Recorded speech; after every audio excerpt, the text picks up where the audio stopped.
Ciérralo. I have a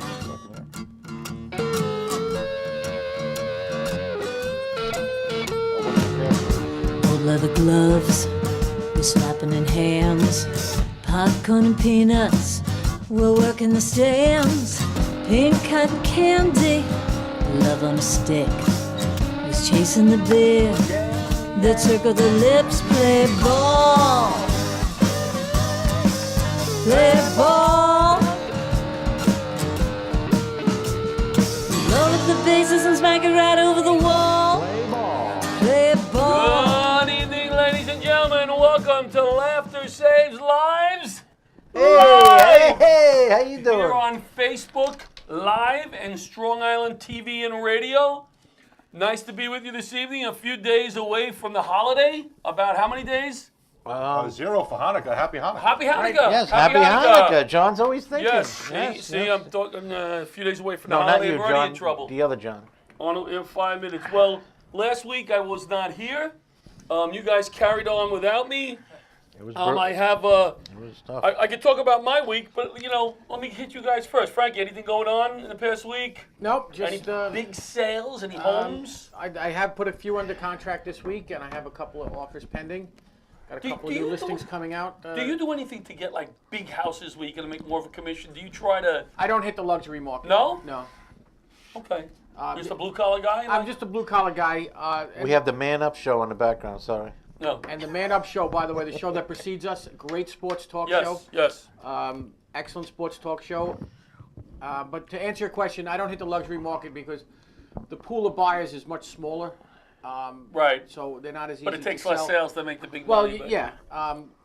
But I end up working with I can just say that Frank's a friend of mine, but I recently used him to help a friend and a neighbor, and he was unbelievable. So if you need somebody to rent or sell a house, Frank, give a quick plug. Good. All right, Frank Fiala from Keller Williams. You could reach me at 516-644-3751. That's my number direct. My email is ffiala, F-A-I-L-L-A, @kw.com. A retired cop working hard, just like we all do. We leave the city jobs, we go get another job. Get another job. Patty, the chef, Yes. how with you doing? with the seniors. I mean, I love when you send those pictures out with you and the seniors. This guy does an amazing job. We had our. You know what I like we had- about thank you. senior pictures, Pat, is you can see how much you absolutely love your job. And they love him. Every one of those pictures. Yeah. You Yeah, I love what I absolutely- do with it the shows that you people. love Yeah, I it. like making them happy, and I do enjoy being around the seniors. Yes. And what's good about it is you just like the same age as most of them. Yes, Yes, I'm getting so they up feel there in comfortable. age. I'm getting up there. But we had our big holiday party, our yearly annual How'd that go? holiday party for the residents and their families. It was terrific. My Can we staff name the did a place? great Can job. we name the place? We can name the place, the Regency of Glen Cove. Yeah. It's nice. It's Yes. nice. It's a nice place. I've been there to visit, Pat, and Yes. it's it's when your parents get up in years and you start thinking about this. Regency is a nice place. It's Yes, a nice place. Yes, we have fun there. And yeah, that was my week. And plus, I had a show Saturday night at the North Shore Jewish Center with Rich Walker and Eric Half. We had a lot of fun there. Nice Very nice. turnout Very in the nice. snow. Very nice. People came out, so it was fun. That's about it. Good. And Mr. Social Media, John Santo tonight, Pat Marone, Frank Fiala. I didn't. How was your weekend? My week was very good. Very nice. I had a couple of shows. Good. And a client of mine that I'm doing a consulting project for gave me tickets to see Barry Manilow. That's right. You called me. Did you call me? Or something I about texted you going from the or show. Yeah, and then my wife and I went. But you were trying to get in touch with me, and you're like, "Where are you?" And I said, "I'm at the show." My wife, she's been to all these Barry Manilow concerts. He's 74 or 75. Yeah, spirit moves me. He's seen him. fantastic. Yeah. I've seen him twice. I've seen him at Jones Beach and Radio City. He's terrific. With his old hip or with his This new was the hip? Christmas show, Years ago. and he's very funny. He said, "I'm your skinny Jewish Santa Claus." He was very funny.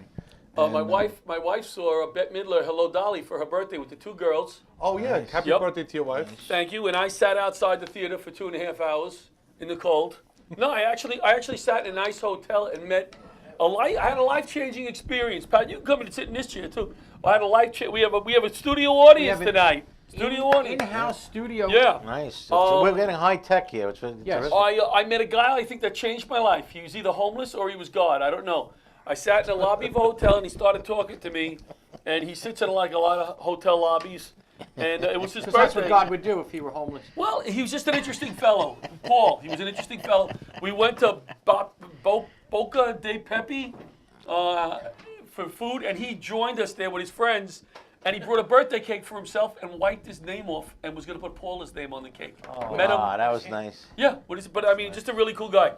So just one quick thing, because Barry Yeah. Manilow mentioned at the concert. That Oh, was I'm sorry, did I cut it you was- off? It was Sorry. Yeah, very you nice. did. No, just- I did. He restores instruments because he heard that schools are running out of instruments, and if you have an old instrument, you can donate it to his charity. I forget the name of it. It's Barry Manilow something instrument charity, and they restore them and they donate them to local schools that need instruments.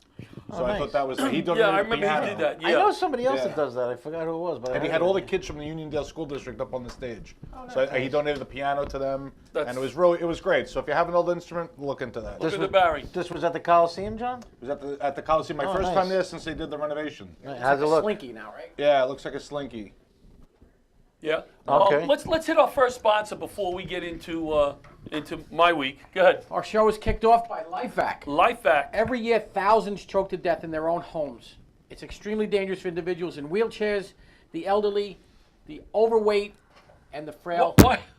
Why did I look at you, So John? everybody No here- Did you notice particular that? reason. Go ahead, continue. I think he was looking at me. The founder of the company was told about a young boy who had died choking on a grape because the Heimlich didn't work. The grief of this little boy's mom was heartbreaking and moved Arthur Lee to make sure that he can keep his daughter safe in a choking emergency.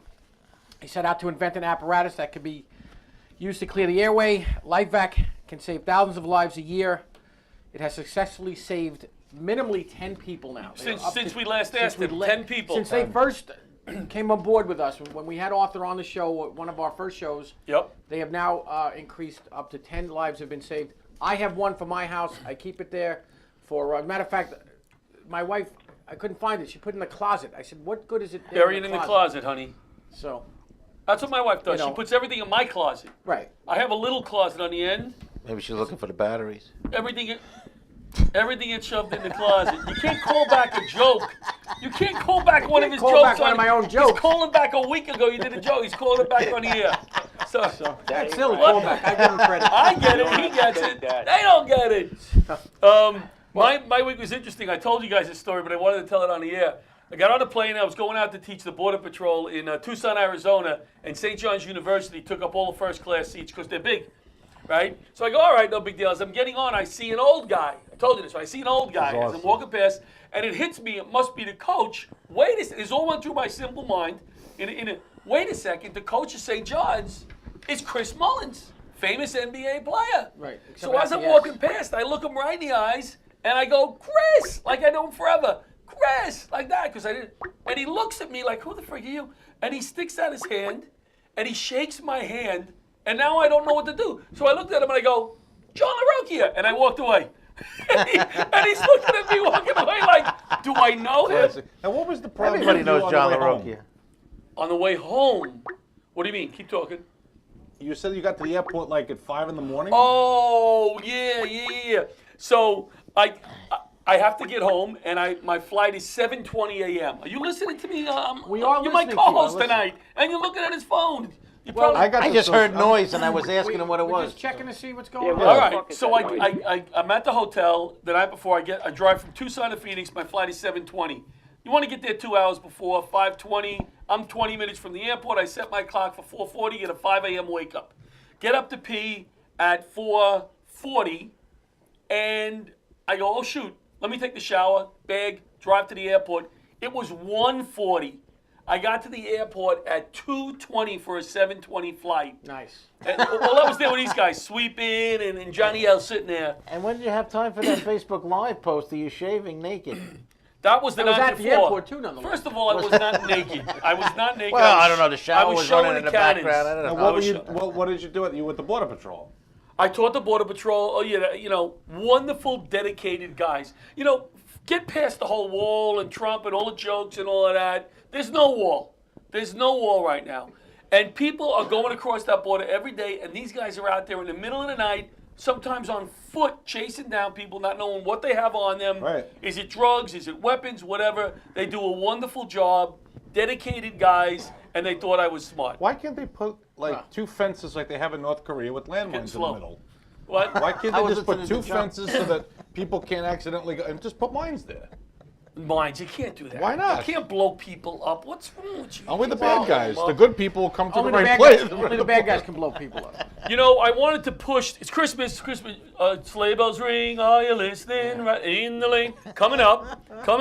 So I wanted to give some people that I know on Facebook a little First of all, we just ate some cookies. Let's push Yes. it right away. Right just away. had some cookies from Man Up. If you watched the show before us, Man Up and Karen. Is that Karen's Creative Karen's. Yeah. Confections? Is that how you say Yes. it? Creative confections. Korea, yeah. We Korea. all here just tasted one of her cookies. Steph and Patty had 4, and they were delicious. I didn't have. They a- really were. Delicious. They were good. I You didn't have a- any? I had a pretzel. All right, was it Chocolate Joe? covered- Go with Chocolate me. covered I'm- pretzel that you can I'm- buy I'm anywhere. But it telling- wasn't that funny. I just wanted to. All right, just go with me. I need, So Karen's Creative Confections, Karen Leonard, delicious products, homemade cookies, cupcakes, and cookies for all occasions, like what is it? Like radio Jackie shows? Gleason. Right. No, what was that episode? And away we go. Whatever. Anyway, that's All Karen's. its entirety. Now we kind of bullied her into giving us those cookies. We did. So But we had to nonetheless, push she it. gave them to us. We had Right. Now, Bobby, can you bring up those pictures of the bicycle? Our good friend Jeff Cole, who was on our show a few weeks ago. Let's do the green one first, Bobby. Was on our show a few weeks ago. Is that the guy that lives in the closet? Yes, and he makes these bicycles in Yes. a small apartment. I thought a great Christmas gift, something different. I was thinking of different things. This is a neon green Triangle. Strider compact folding bike. It's a folding bike, good Perfect for the for the trains. city. I'm gonna get one of them. Actually, you know what? I'm going to Yeah, I probably can get see one Pat of on those. that. I can see Pat on that. I'm gonna, Well, you know what? If Pat was on it, you wouldn't see the bike. It would Right. be, it would no longer be a disappear. triangle. It would be like a stool. it'd be like a colonoscopy. I'm going to look into that Would for my they son. make these bikes without seats? Who's that? Who is that? Tony. Oh, yeah, you're right. Tony's Yeah. back. Tony, hang- Listen, Is he in the don't pay. ceiling? Tony, don't go Tony, anywhere. without Stay seats. there 2 more minutes, Tony. Don't go A lot anywhere. of We the gotta be guys Tony. like them without seats, and there's a lot of cobblestone streets. By Engine 5 there, you go down a block. It's a lot of fun. Yes. All right, hold on one second, Hold that Tony. thought. We'll be with you That's in a our minute. Get a first little guest. bike with no seat, I'll take one. We do things different here. We let our guests come on and introduce themselves. They just, whenever they want. Well, Tony's Let me finish the bike. Tony's an expert, finish so he the probably bike. hacked his way in here true. somehow. Right. Let me finish the bike. Hold on. Neon green Strider compact folding bike, condition like new, single speed, belt drive, fender rack, and I love the way he puts this: $395 or $445. I don't know what he means by that. Bobby, can you put up the silver one, and then we'll get to Tony. What All are right. we? What are we? The home shopping network? Right, right. Well, I It's know. QVC I'm here. trying to help a friend who sells these things. These are great Christmas gifts. Something different. Excellent. Yeah, I'll be they're showing terrific. you. I'll Yeah, be showing you a lasagna in a little buy 'em while. for the guy. Bury 'em from the guy. So this is a silver Daho Helios. I'm pronouncing it wrong. 8-speed condition, like new. Has original booklet. Easy for The you booklet, to say. easy. Used- The manual. Instructions. All right, User's used manual. once and stored in a garage. $399 or $449. I don't know what he means by that, but that's the deal. Let's bring on our first guest. My first guest here is a good friend of mine. I teach with Tony for Homeland Security. He is a very, very knowledgeable guy in the bomb specialist area. Okay, he's also a very funny guy, a very nice guy, and I want to welcome Tony Benillo from Staten Island. All right, Welcome, Tony. Welcome. Welcome. Welcome for the third time. Benillo. Right, right. Hey, thanks for having me. Now he's Are got to you go. kidding? Right? No, thanks having for me. taking I'm the listening time. to your conversations, and I'll tell you something. Yeah. It sounds like you're having some technical problems. I'm getting a little like my testicles are sort of like numb. They're buzzing. Why? Buzzing for some reason. That's because you the don't reason for don't that. put the I just mic need by to your know. balls. Well, we appreciate you calling in. You called in so early. You could have been on the last show before us, Tony. I didn't even see you on your Facebook page. Did I you can't see- even work your Facebook. Do you see it now? Did you see it before you came on? No. It's but on that's now. All right, it's okay. on. Just It's see on it. now, yeah. It's on like now. I'm- Check I'm it out, like, Tony. you know, Look, we look great. People are I'm commenting. like functionally retarded, so it's okay. All right. So let me ask you. We're going to ask you a few questions. Now, Frank is a retired NYPD. You were with. Believe it or not, I forgot to print out your bio. Give us a quick background on when you started in. You were in the military. Give us the whole thing, Tony. A quick background on you. All right, real quick. I was actually in a police car when I was 9 in handcuffs. I was brought to the 6-2 precinct. They kicked me out, and then from then on, I like said, this is it for me. I like locking people up. It was a lot of fun. I wasn't going nowhere. Grew up in Brooklyn. Basically, I was hanging around with a bad crowd, but they were all funny. They were very funny. They're Right. dead, but they're funny. Right. Funny. You know. So, Brooklyn. right in the Air Force, went to the Air Force, went to the, right after that, I went to work at the UN. That's a fucking whole experience in itself. You know, that's a story worth hearing someday. When these fucking little dwarfs fucking come from these countries. Hold on, with Tony, these hold fucking on. bullets. Tony, hold on 1 second. Hold on. Fucking tall, and Tony, they're coming in. Oh, this is my wife, my friend. Tony. You know. Tony, You know. can you I hear- mean, that's a whole other story. Then you know something. Come up for air, Tony. Hold on. Tony, can you hear I me? got bored there, so I went to the police department. You know? And then from I there, think it was quick. I spent 18 years before I went to the bomb squad locking people up. I was Right. fortunate he enough on to our show? lock up people like John Gotti. He kept calling me cousin. He hated fucking Irish cops, forget it. He would spit at them. Me, he kept calling cousin. So, every Christmas Eve we used to get together, and that was that after that. And then, we became friends, and then now he's dead. But other than that, and then I met you. I was in a bomb squad, so that was very fortunate, which was originally the Italian squad for you Italian guys, So, I had a very charmed career, very lucky. Now I teach with Homeland Security. I've been with John quite a bit. John stays by the pool. He tells everybody he's on a fucking diet and he's eating all kinds of shit.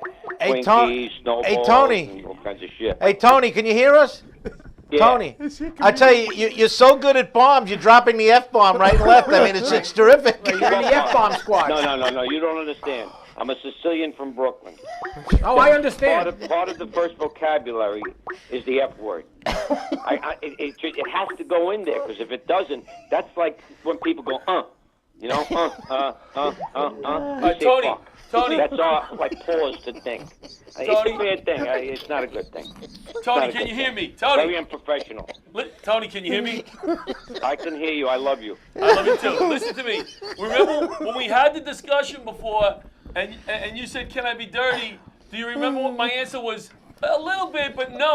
I think you may have. That's a little bit. I didn't say any of the other words I normally say. I gotta side with him. He's right. That was a little I bit. didn't tell the joke about the little dog humping your leg and shit. I didn't do none No, of that. all right. Let That's me a ask you bad a few joke. questions here. Oh my God.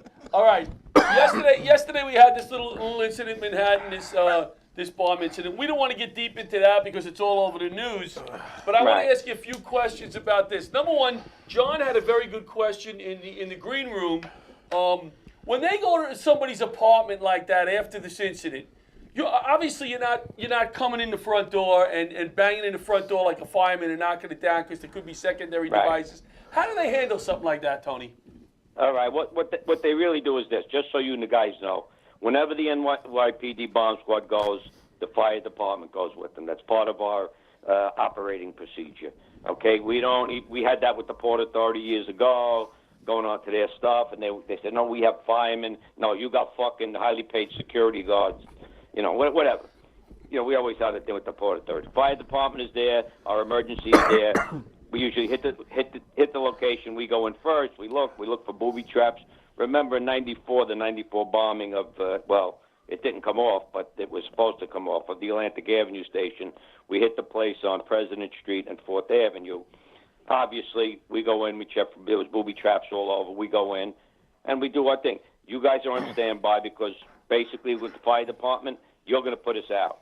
If the building fucking goes up, well, we're gone anyway, but our protocol is you are to get our wallets out of our fucking pockets so our wives have our credit cards. You ought to put us out and try not to damage any of our Tony, tags. but what I'm saying is you don't. That's your job. You don't go in the front door, right? Or do you take an No, X-ray? no. or- So, but we try to go in another way. Right. It's almost like when we open a package. We never open it as designed. Right. But sometimes, now with breaching and stuff, they'll blast the door. But in New York City, they're not really, not too apt to it. We usually can get in, there's other ways we could get in. Okay. What should we do if we see something that we think is suspicious, especially with the holiday times and with people on public transportation? Other than running away from it, getting away from it, what other things can we do, and what should we be looking for? I mean, realistically, yeah, everybody, especially you guys out in Long Island, you get on the train, you got a baseline. You know what's normal, you know what's not normal. Right. Look for anomalies. Look for things that stand out. That bum there that's there every day that you see every day, that's normal. He's got his green suitcase, that's normal. But today he's not there, and today there's a well-dressed guy there, and he's getting on the train and he's leaving his a knapsack there. That's not normal. That's something you report to the police. That's something you report to if you're on foot, if you're in Manhattan, there's no cops around, you're passing a firehouse, bang on the door. John will be sleeping behind the fucking wheel, and we'll get help there. John's always fucking sleeping. Do we tell people to get away from you it, gotta, or is that? You gotta look for anomalies and things. Know what's normal around you, what your baseline is. Right. What's normal? We know where guys that come from Long Island, they're street smart, just like guys that come from Brooklyn. They know when they step off the train on 42nd, right, and 8th, that there's going to be the old bum there. He's pissing in his fucking corner. He's got his porno magazines over here in his bag. You get to know what's regular and what's not regular. But people need to sort of get their head out of their ass, get that fucking phone and stick it up their ass or something while you're traveling. Look around. Yeah. Yeah. You gotta That's the look. problem. Really, people are oblivious to a lot of shit. They are. Yeah. Completely oblivious. Yeah, I'm one of them. Can you? Yeah, no, me too. I do it too. You gotta know when you're going to a place, especially if you're gonna go to enjoy yourself. Right? Tony- You're going to movies. You're going here. I remember my son, who's in the bomb squad now. When he was a kid, I took him to the fights in Newark, and it was the Polish champion fighting this black kid from Brooklyn. So, I got fucking 10,000 giant fucking Polacks there. Can I say Polacks, John? That's politically correct? Polacks. It's all these fucking Polacks. They're all blonde, blue eyes. They're all fucking giants. And they're cheering for their champ, and he's winning. He's doing a good fucking job. Then my boy from Brooklyn, man, he comes, he starts kicking the living shit out of him. Now I'm in there with my son. So you know what starts happening, right? They start fighting like crazy outside their fucking ring. I don't even know how to get the kid out of the fucking place. Even me, who was teaching shit like this, you got to know your surroundings. Tony, Just know how to get out of it. Know if you got to hide. Here's the 3 basic principles. Even if it doesn't have to be a bomb to kill you. It doesn't have to go boom. If it makes you feel uncomfortable, go with it. If shooting starts, if bombs go off, sometimes you can't run. If you have to shelter in place, hide, lock yourself in. Hey, Tony, one of the things Go that I learned over the years, I went to New Mexico Tech with the bomb thing, and is that, and people should know this too, is that if there's a small explosion that really didn't cause a lot of damage, the reason for the explosion might be to disseminate something as opposed to hurt people. So if you want to go in and help, like that would have been good to them by accident. Right. You didn't realize. Basically, I have a saying that I use when I teach. John, you probably heard it because we've taught together so many times. A lot of these guys, thank God, fall asleep in bomb class. They really do. They're the fucking knuckleheads. They have everything available to them, and sometimes they just don't put the components together right. They screw things up that are very simple that they can correct. But could they? I'm going to tell you something. This guy, they could say whatever they want. He was probably acting alone. But it was a beautiful dry run to look at if you think about it. Yeah. Even though he maybe didn't mean it as a dry run. Right. Bad guys looking at it, they say, this guy, he used sugar and he used match heads. I mean, you can go online and find out all this shit. Hey, But Tony, if you think about it, there's a bigger picture. Tony, it was a pleasure having you on our last show. Can I have one more question? This is a big question. It might take another hour. But it's got to be quick because we're coming up against the segment stop. But so I was thinking about this thing yesterday, and it was like a small thing. But how many bomb squads are there? Like, if one went off someplace, Good question. could it be, could it be a second incident He's not someplace gonna else? tell you. Yeah, of course. What if he was with 4 other fucking guys? So he does Coney Island, right? Where nobody gives a fuck anyway. But he does Coney Island. He does, he does Grand Central. He does Penn Station. Then he hits the Staten Island gate right on the ferry. He lets it go right while the ferry's right in the middle of the harbor. They don't have to be big to do a lot of damage. The collateral damage that they can do is amazing. And they're This guy instilling was fear. just a They're fucking- instilling fear. Yeah. Right. Yeah. All right, listen, Holy Tony. shit. Tony, I just very quickly, any holiday traditions that you have that don't involve the F word? Yeah, Any good there fucking is one. recipes, Tony? No, we used to fucking always. I grew up with a midget. Right? Yeah, Jimmy the midget. Jimmy the midget. And one of the holiday traditions was how far we had midget throwing before. How far we could throw fucking Jimmy when we got drunk, right? So That's not a holiday tradition. Well, they only did it it at was a Christmas holiday time. tradition. He was like Yeah. a fucking dwarf. Yeah. The guy has played no bullshit. The guy has played on in Radio City as one of the elves. He's even played. He's played in pornos. He's been everywhere. He's a little older than me. I'm 63. Jimmy's about 66. All right. So and I saw him in Greenwich Village not long ago. And his And you funniest threw it. line was, "I'm 66 years old and I could still stand up and eat pussy." Wow. Tony, thanks. Any other? Merry Christmas! Right? Merry Christmas on that note. Thanks for calling in, Man, Tony, on a holiday I did show. not say the F word, but that was a tradition. We Yes. used to toss Jimmy around. He liked it, actually. He liked it. All right, Tony, Tony, we got- have a great Christmas, you and your family, Tony. And Tony our the regards Midget, to and Jimmy the Midget, too. Jimmy the Cricket, Jimmy the Midget. Everybody have Jimmy a the great Cricket. Christmas. I like that. That's a good one. Thanks, Tony. Thank Thank you very much. I'll see you. Talk Take to you care. soon, I'm buddy. like a All right, fucking hang mule. up this time. All right, Thank see you you. later, pal. All right. See you Well, later, you'll be pal. calling shortly. Hey, listen to all you. God bless. God bless, Thank you, Tony. Thank you, Tony. Take care, brother. All right, hold on. That is we what need a an drink. NYPD officer should be. We need a drink and a pause and some oxygen. We need to do a. You know, it should have been. You know that who was, sponsored that? That was Tony effing Bandillo. Is that we should have is said. that the Disney version of a? And from what I understand, he's doing your Got daughter's. another call? You're doing your daughter's confirmation who- party. Is Right. it Tony coming over? You know what it is? Yeah. Somebody else is on the air. Please save us. Hello? Hello. Hello. Turn your radio down behind you so you can hear us. That might be somebody calling for help. Is that Jimmy the Midget? He can't reach the All phone. right. No, it's not Jimmy the Midget. Who is It's it? Art Schill. Oh, Hot Chill, same Hey, thing. Artie. Hey, Art. Artie the Beanstalk. Any holiday traditions? Any holiday traditions you want to quickly tell us about, or? Yeah, well, first of all, I just want to wish everyone a happy Hanukkah. A Merry Happy Christmas. Hanukkah. And I Happy knew Hanukkah. if I knew what Kwanzaa was, I'd even wish you something good there too. But I've never met anybody who knows what Nobody Kwanzaa knows what is, that is. so I can't wish it to you.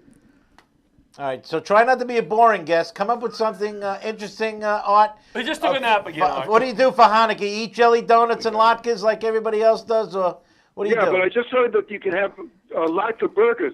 Never Lot- had those before. I'm going to try it out. A chocolate-covered dreidels?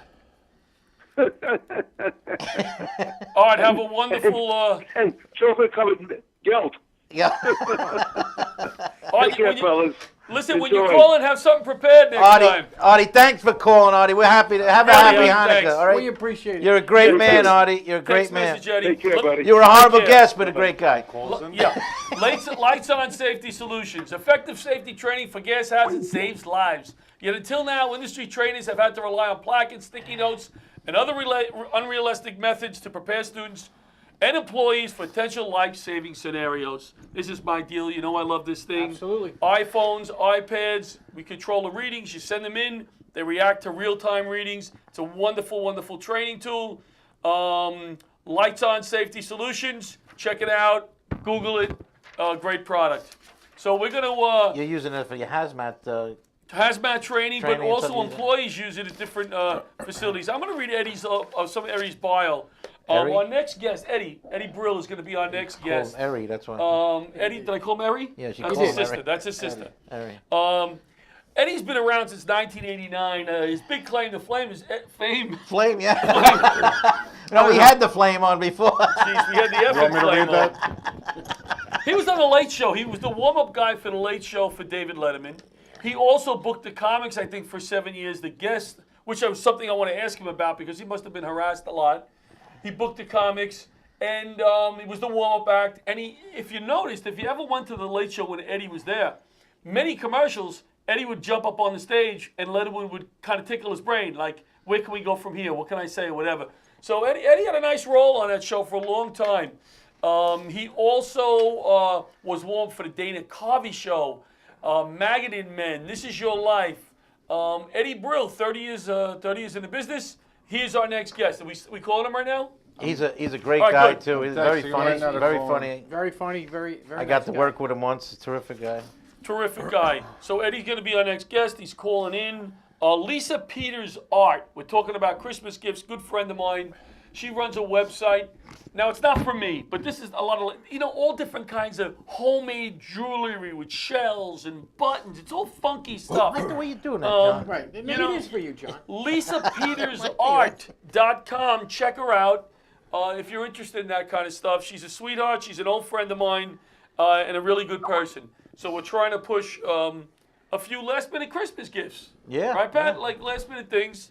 Not any me, tra- the other Pat. Do you have any traditions that any in your family that are kind of different, unusual? No, I have one though. Since 1976, every Christmas can't hear morning, him. Me, I'll repeat it. Okay. me and my brother, we play that John Lennon song, and so this is Christmas. So this is Happy Christmas, Xmas, right? And it just doesn't seem like Christmas unless we play that. I mean, years ago you had to wait to the radio. Or Yes. the record player. He Now said he you just plays a use song, a record. This is Christmas. Him and My his brother. wife and my son and my kids always watch that movie. I can't think of the name of it. Never mind. But they watch this movie every year, and that is their Christmas tradition. Do we have Eddie on the phone yet? You really take interest in I was your gonna family, say, that's- John. that's You really really take good way interest to in your stay. family. I'm You really not- have I a mean, there's tight only a knit- handful of movies that it could be. No, it's the one. Is it A Wonderful Life? I hated that No, movie. no, it's a newer one. Good, It's 'cause a I hate newer that one. movie. What's Is it? it a It's a new Christmas, one. a Christmas story? I can't think of the name of it. Can't think of the name of it. Skydiving Santa crashed into a tree near Florida Beach. Wait. Here comes Eddie. A Santa was delivering a gift to a 9-year-old, and they decided they're gonna skydive in. He crashes into a tree All right, I and think breaks we're a I think leg. we're attached. Hello, Eddie. Is that you? Yes, sir. How are you, All my right, Eddie. friend? Hi, Eddie. Eddie, how are you? Oh wait, we're Skyping Eddie, so we're gonna see his face. I think in a second. Let's look at the wonderful, beautiful Hopefully Eddie he can't Brill's face. Hopefully you can't see our face. We think we lost Hey. him. You It's there, me, Eddie? I'm here. Can you see me? We can see. We can can see see your pony. very Yeah, tiny. Yes, you You're got. You very lost. tiny. You Eddie. lost. How do you fit in there? You lost a lot of weight, Eddie. He's just ahead. He's no, like Max No, Headroom. I'm just sitting right. Oh. There he is, Eddie Brill! Hey! Eddie, can't thank you All right. enough for taking the time to call in. Although it is a tough act to follow, following Jimmy the Bomb. Our previous guest I said know. the F. I realize you guys curse now. No, Oh, we don't. Jimmy don't. does. We don't. We But don't. He- Jimmy F. Bomb does. He- You know, the guy before me answered the question if it's okay to curse. Yes, yes. Yes. My previous guest is a good friend of mine. Misheard me. So Eddie Brill, how many years, Eddie, have you been in the business? And tell us how you started out. All right, I just got rid of the Facebook page because I was doubling up, so All right, now I can hear you guys. gotcha. I didn't shave for you guys. I'm sorry. That's all right. But, So how many years are you in the business, Eddie? How did you start out? I started in college in the late 70s. I went to school and was in an improv group with a bunch of comics who are pretty famous now, but we weren't then. And then I did it for a few years. I did stand-up, and then I quit. And then in 1984, I started again in New York. And I had a chance to run a comedy club in the Village and called the Paper Moon. And sort of me and Colin Quinn started it together. And then I haven't stopped since then. So it's been 33 plus years now in a row. You had an interesting story that I don't know if we spoke about it or I read about it. That you used to live in a room behind the comedy club in California. The what's the name of the club? Famous The club? Comedy Store. Comedy Store. You know, I was very lucky because Sam Kinison was the, sort of the resident in, he ran the Comedy Store in a sense, but Mitzi Shore did, Paulie's mom. Right. And she was very good to me when I first got there. And, I didn't have a place to stay, and I would stay on couches and stuff like that. And she was nice enough. There was a house that her daughter and another employee at the comedy club lived at, and I got a little tiny room that she put me up. And I practically lived at the Comedy Store anyway. I was there every night. But she was very good to me. She put me up, and she made sure I got work all the time. And, I was I was in a pretty good situation. I worked every night, and it was fantastic. How long did you stay there?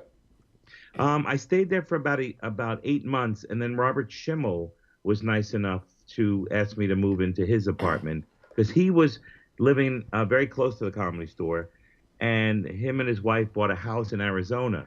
So he was only using the apartment in L.A. like a quarter of the time. Right. So he let me take over it, and then he was my roommate some of the time.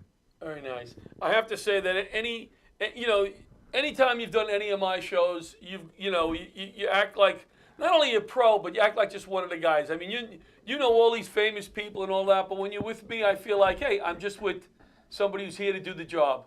Well, it's very nice. Yeah, no, I love, of all the things I've ever done and have done, I still love stand-up the most, and I love when I see a bunch of really, people who work really hard. I mean, we don't want to kiss each other's ass constantly, but John, you just do so many beautiful things for people and community, and that's why I like working with you and for you, and and then when I get there, the other comics are, some are starting out, Right. but you're giving them an opportunity that a lot of, there was this one kid, and I always forget his name, of course. It's a shame, but I worked with him once at your show. He was just starting out, and he was hilarious. That was And now my I've son. watched him grow, and he just gets better and better. So it's kind of fun That was to Nick. hang out with these comics. That's really cool. So now let's talk about. You guys have any questions for Eddie, or can I go into Letterman?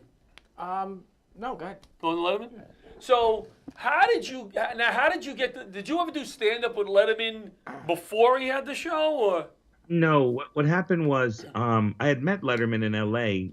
Mitchell Walters, who you guys might know, Yes. was part of the Kinnison group, and he was friends with Letterman. So he brought Letterman around to the Comedy Store back in those days, and I met him, briefly. He was very nice to me. Very, he was one of those guys who was really good to comedians and stuff. And then I had worked at the Dana Carvey show as the warm-up, and the very now controversial Louis C.K. was he was one of the writers at Dana Carvey, and he started working for Letterman. And when Letterman was looking for a warm-up comedian, Louis recommended me, because one of the things you learn is that it's who you know in the business. And Louis knew I had done the job at the Carvey show and recommended me for Dave, and I had like a 6-week trial period. And we had a lot in common. We had met before, and we had worked at the Comedy Store, and we both shared a bond for Mitzi Shore and doing good things for comedians. And I don't know, something clicked, and I worked there as the warm-up for 17 years. It was amazing. You will go ahead, Frank. Yeah, so Eddie, so you, as you said, it's not all about, but it's who you know, and obviously, how do you start to branch out and get to know more people? Like, a guy like myself, I do a lot of work with John LaRocchia, who's not going to take me anywhere. So how go do to the diner in he'll about get a half somebody on hour. the So show how do that really, guys has a like, chance, says, hey, this person's funny. That's happened to me, in all these 30 plus years. I've worked with so many great comics who were recommended me by guys like John and stuff like that. And I would take a lot of them on the road with me, and a lot of them ended up becoming even more famous than I did, if there is any fame, And so what the key is really is to work, and work as much as you can, wherever you can. And the more you work, the better you get. That's just the way it is. So, and then if you do the job, it's okay to know people, but if you suck, or you bomb, people are going to go, well, they might not use you, but I work really hard. I love what I do. So every night I put my all. I write all the time. I get on stage all the time, and that pays off. And then you see other comics, like John Mendoza is an example of a great comic who saw me at the Comedy Store and saw that I worked hard, and he took me on the road with him for a while. And eventually Schimmel took me on the road with him, Robert Schimmel, and got me to open up for him. And then eventually these comedy clubs asked me to come back as a headliner. And you just have to work. It's just, you really have to put the work in. And sometimes people who are really great at it don't go anywhere because of timing. And sometimes people who aren't that great go really far. So you can't worry about everybody else. You just got to put the work in yourself, hustle, get stage time. If there's no stage time out there, you create your own, like I did in the city with that comedy club. And it paid off for me that way. Good, thank you. You were, now, for a time there, you were actually booking the comics on Letterman. Yeah, Now, for 11 years, I how was the do comedy they booker. And Right. like I heard you said earlier, the one thing that I've been booking comics for over 30 years. The comedy club I ran, I would book comedians. Right. So I always have try to give comics an opportunity, just like the comics in Boston when I was a young kid were giving me opportunities, like Barry Crimmins and Don Gavin and those people. Well, I did the same thing for like people like, Wendy Liebman and, Brett Butler and all these people at the time were coming to New York, and I gave them opportunities at the comedy club. So I got used to booking comedians and knowing what I liked. And luckily, Letterman had a certain style that he liked, the oddballs, the crazier comics in a sense. And then and I would have to book those comics for him. I'd of course have to pass them through the producers, the executive producers, and it was a whole process to get them on. But I would scout the comics, and of course I only got to put on a couple. So there are millions of comics that, like, he hates me. They would create all this drama that didn't exist. The good how to outweigh the bad. Right. Right. I used to love Impressionist Week. I'm an impressionist. So that was really good. That was Dave was really, he loved that. He loved the Ed Sullivan Show. And they would have impressionists like Frank Gorshin and those kind of people. So we had 2 weeks of Impressionist Week, and I got to choose a couple, and some of the other writers and producers got to choose some more, and we threw a bunch in the barrel, and we even had Ventriloquist Week twice, which was really fun. I have to tell you a funny thing. I went to see Letterman in 1995 with my wife, and they picked the guy next to me online to go up on stage. So my wife goes, "What would you have done?" And I said, I would have done my Casey Kasem impression. Unbeknownst to me, Casey Kasem was on that show. Oh, wow. He was running that segment. It was Pants Across America. They took this guy's khakis and put him on the back of a truck. Oh, my God. So I knew Carol Burnett was on the show. I knew Copperfield was on the show. I didn't know Casey Kasem. Could you imagine the look on the producer's face if I did the impression and then he came out?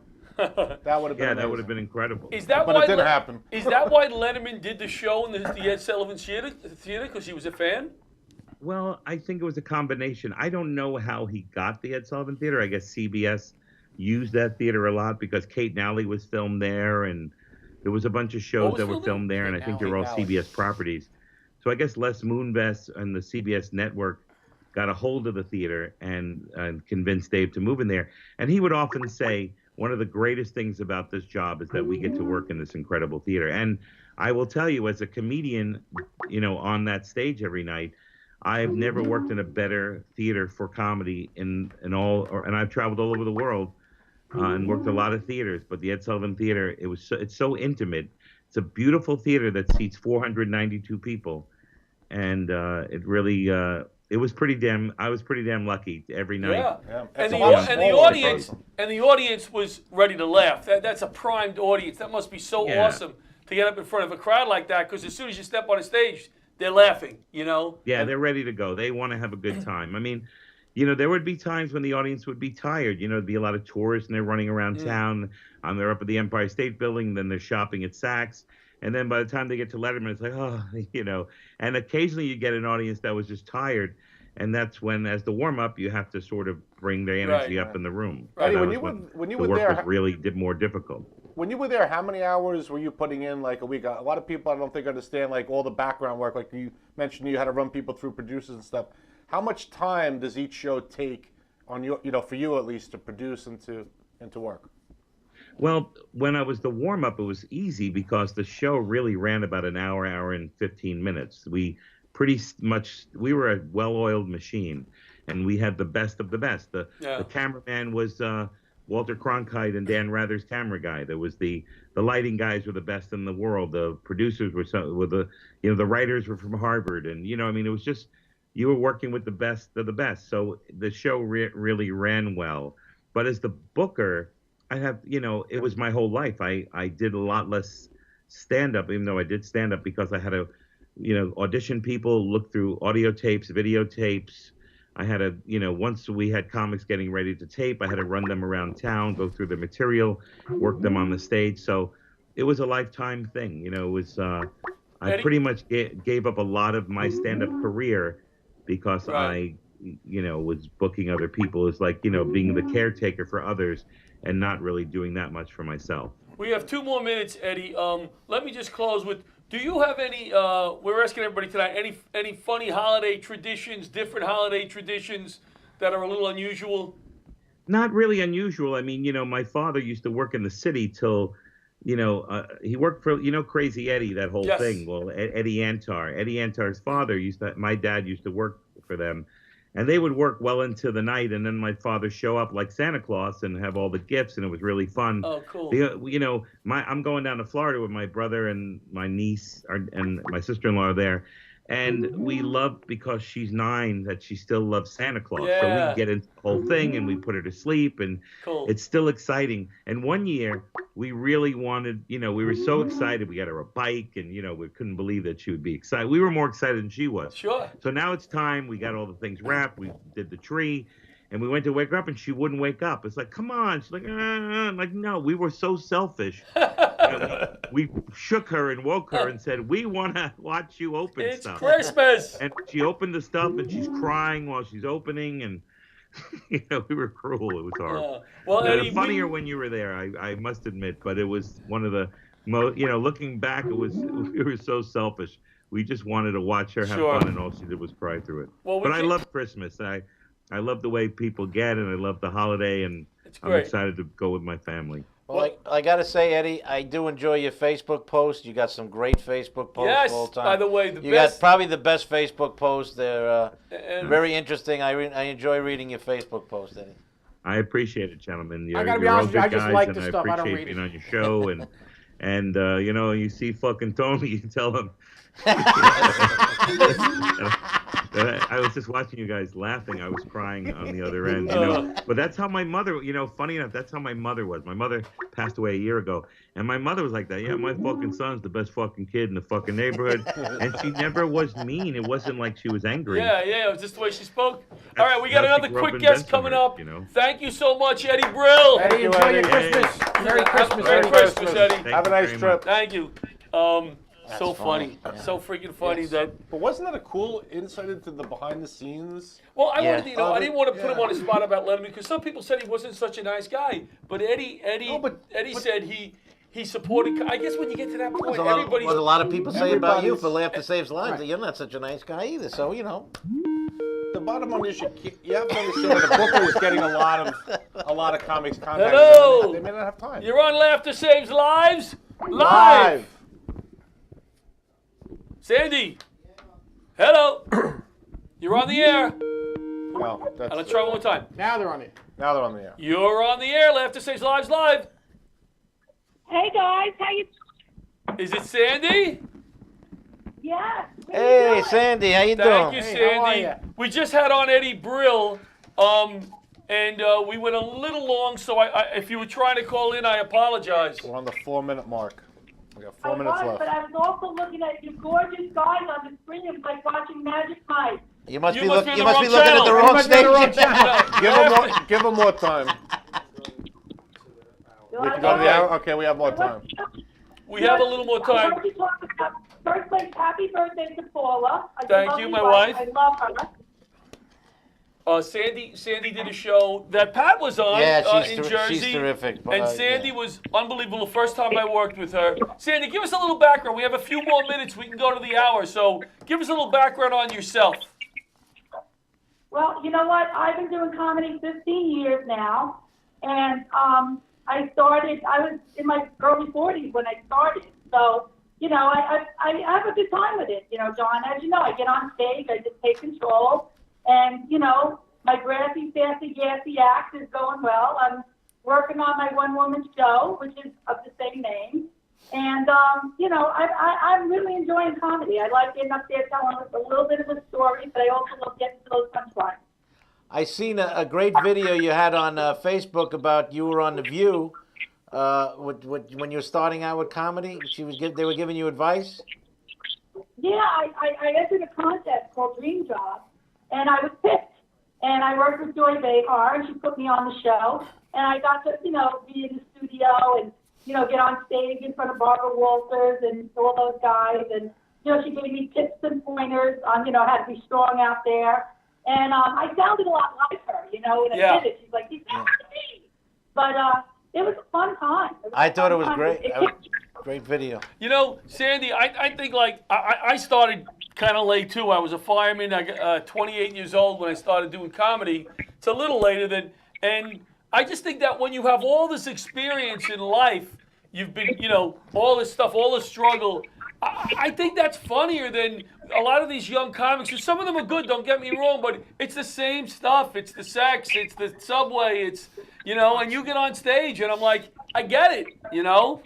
Oh, effing Yeah, Bomb Squad. I guess I've turned into some kind of curmudgeon now because I've been out there in the world and I see it differently now being in my 50s and, you know, it's kind of cool to have all that life experience. But like you, John, I mean, and many of you guys on the panel there, it's our second act now, you know? It's like we're going to go into this and this is what it's really giving us joy, you know? Yeah. And we're bringing laughter to the people. And what you do, John, is just incredible with Laughter Save Lives. I'm so proud and happy that you even include me in any of your shows. Oh, Sandy, So could you say that again? Listen to me, my dear. I love having you. You're a real person. Not only you're funny, you're real. You're a nice person, and that's what I love having on my show. That's why I like these guys. They're on my shows because they're good people. They work hard. And we're phenomenal entertainers. And they're phenomenal entertainers. Modest. Now, Sandy, are you, you know, you're from what background? You celebrate Christmas or? Yes, I have traditions for Christmas. Being Italian, you know, my mother did the fish thing, the 7 fish thing. Yep. So we have that. One year she did lamb and everybody revolted, okay? But you know, my big thing now is I have to watch the Charlie Brown Christmas. Yes. And when I see Imus get up there and say about what Christmas means, I cry my freaking eyes out. I cry my eyes out. So I do that, and I put up my tree, and, you know, my family's crazy. You know, like, we've had crazy things where, you know, we've broken a glass table by mistake because something fell on it, and we ate on the door one Christmas Day. You know, it happens. You know, I used to do a joke. I said Italians, you know, they eat. A lot of people say they eat a lot around the holidays. My family only had one meal. It started on Christmas Eve and ended on New Year's. Because you know, we had Christmas Eve at my grandmother's house on my father's side. Then Christmas Day was somewhere else. Then New Year's Eve. Then New Year's Day, Monagot with Aunt Terry. She'd make a Monagot. And you know, we used to make. That's egg manicotti balls. for you people that Manicotti. are Jewish people, that's manicotti. Manicotti. Egg balls was It's my it's family's manigotta. No, but we're translating. We have viewers all We over. have- I know. we have I'm people that giving don't- it the that other don't end. speak You're giving the English version. I'm giving the other version. Sandy, are you on any shows coming up of mine, and you want to push any of your shows? I am. I think you got me on something in Montauk in in January, and then I'm doing some local stuff. You know, a couple of local gigs here and there. I was at the Tropicana a few weeks ago. I did some kind of private party at the Candy Convention, and I stay local. I do the best I can. My specialty, as you know, is VFWs and the American Legion. They're great crowds. They are great crowds, though. They're like Eddie was saying about the Letterman show. They're not as good as that audience, but they're ready to laugh. Those people, Folly Firehouses, they want to laugh. They don't want to bust your balls. Sometimes you go to a comedy club. You know, I find these crowds are so much better. So listen, we got to get going. Thank you so much for calling. I can't wait to see you again on the show. You're a funny, funny lady and a good person. Same here, John. Merry Christmas to you and your lovely family. And you two guys, here's a big kiss. Mwah! All right, take care. Sandy. Take Hey, care. Bobby, can we put Pat's lasagna recipe up? We almost forgot this. We can't forget lasagna. Open box, put in oven. Holy, Oh, here there- it is. there Patty, it is. go Is for that it. Stouffer's? That's the lasagna recipe. What do you want me to go for? I don't know. Tell us what about. Give us a What's little- tell us. Well, it's with beef. I sometimes do it with pork and beef, but this recipe was just beef and tomatoes, ricotta, and say ricotta ricotta again. ricotta, Oh. mozzarella. I'm getting And excited. I'm not going to get into the whole thing. We don't have that much time, but you know the basic stuff. I use the lasagna pasta. There's the directions on there. I'll post it on this site later on. But I use the lasagna pasta, the regular one, traditional. I don't use the no boil one. Oh, so you boil it first? I boil it first. I use the old, the Old-fashioned one? I'm going to be making it for the residents at the Regency for Christmas. Fresh Regatta, right? That's Fresh the key. Regatta, yeah. I want some. I don't use Polio. It's too watery. No. And I use the chopped meat, the Forget ground them beef, as a sponsor. and I put a little tomato sauce with it. Not like a Do you bolognese, use the but fresh a dry butts? You one. use the fresh butts ever? Or you... I don't use fresh mozzarella. I use No? the regular, like the grande or something mozzarella that you use, Sounds delicious, Polio, Patty. I don't use. The low Sounds moisture is the delicious. key to something like that. Low which- moisture. This is Regatta effing do you use? lasagna. Patty's effing an lasagna. impastata. Sometimes I mix with impastata with other. Was the things. effing lasagna, right? This is the fucking lasagna. Ah! That's I gotta for read the Tony, That's commercial. for Tony F-bomb. Tony, Tony for you. F-bomb. F-bomb. Well, listen. I gotta read the commercial. Oh, you can real put quick. us back on. We're there. gonna read that No, one. That's we'll right. leave that. That's all right. Can I just Um, say one thing? Because yes. I think the people outside the New Please. York area don't understand. We don't do turkey. Italians don't do turkey on Christmas. It's all the Italian foods that Pat Yeah. mentioned: the regatta, the fresh mozzarella, You got the I'm the making seafood, seafood. on Christmas Eve. Oh, Right, yeah. So the rest of y'all, you don't. We Right. taught the world how to eat, and that's that. The And Christmas the is- seafood salad, the the seafood. seafood. Christmas is the bacalao, big Italian goldfish. feast. Yeah. I used to go down my grandpa, uncle's basement. All the cousins, 12 cousins, lived within 3 blocks. We'd go down there on Christmas Eve, and my aunt and would be on a stool. She'd be stirring the sauce, with the arm hair. flapping, and But You they don't don't have have to access. make fun of your aunt with the arm flapping. the tissues. They don't have access to the fine Italian foods that we have here, like the breads and the No. fresh regatta No. and the pastas. And the, We used they to don't eat- have that other place. We used to eat fish all day on Christmas Eve, like all night on Christmas Eve. Take a break, go to midnight mass, then come back and start frying sausage and playing cards. Absolutely. So, Bobby, I guess we're And I on had the the heart hour, attack. right? Let's wrap it up, guys. We'll see you next week on Laughter Saves Lives Live. We got any Live. shows this weekend? I got nothing. Patty, you got anything this No, weekend? I'm Do I got busy anything? with the You can holidays. see me at Theater 3 New Year's Eve, 6 o'clock, 8 o'clock Have a show. Merry Buy Christmas, tickets everybody. online. Merry Christmas, everybody. We'll be back before then. We'll be back Laughter before Saves then. Lives Gloves. Live. Good night. I We're won't be slapping in No, hands. you guys will Popcorn and peanuts, we're working the stands. Pink cotton candy, love on a stick. Who's chasing the beer? The trick of the lips play ball.